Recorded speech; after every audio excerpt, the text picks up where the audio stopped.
ये ग्रुप में मारते हैं, 1 to 1 कभी नहीं आते हरामजादे ये पूरे। और उनके जेब से 2800 रुपये भी छीन लिए ये तमाम जालिम लोग। मोबाइल फोन छीन लिए और धमकी दी कि अगर पुलिस में कंप्लेन करेंगे तो तुम्हारी जान ले ली जाएगी।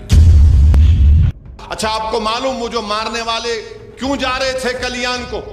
वो पुलिस में भर्ती का एग्जाम लिखने जा रहे थे। जब वीडियो आम हो गया, उनसे जो सलूक किया गया, तो हजरत रेलवे पुलिस को जरा शर्म आई।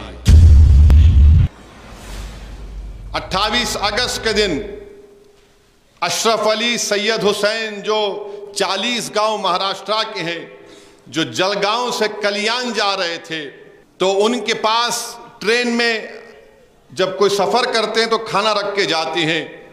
वहां पर बलवाइयों ने, माप ने इस ज़ईफ को, 70 साल से ज्यादा इनकी उम्र है, इनसे पूछा कि बता तेरे इस डब्बों में क्या है? तो अशरफ अली सैयद हुसैन साहब ने कहा कि इसमें भैंस का गोश्त का सालन है। महाराष्ट्र में भैंस के काटने पर पाबंदी नहीं है। तो उनको मारा गया, पीटा गया, खूब मारे उनको। वीडियो रिकॉर्डिंग करते हैं मारने की, मुसलमानों की।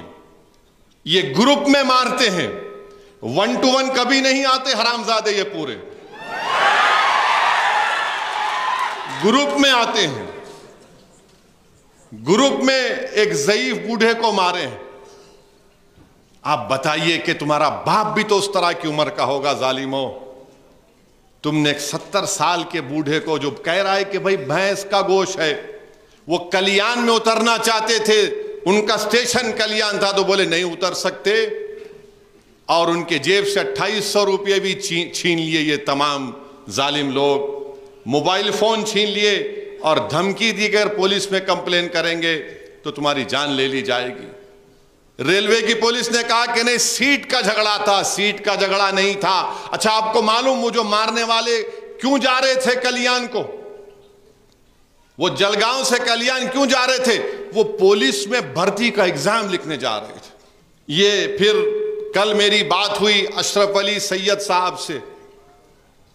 मैं उनसे बात किया फोन करके, हमारे मजलिस के जिम्मेदार उनके साथ गए दोबारा रेलवे स्टेशन को कंप्लेन कराने के लिए। बाद में फिर जब वीडियो आम हो गया, उनसे जो सलूक किया गया, तो हजरत रेलवे पुलिस को जरा शर्म आई। पहले तो बोले नहीं, सीट का झगड़ा है, खैर केसेस बुक करे।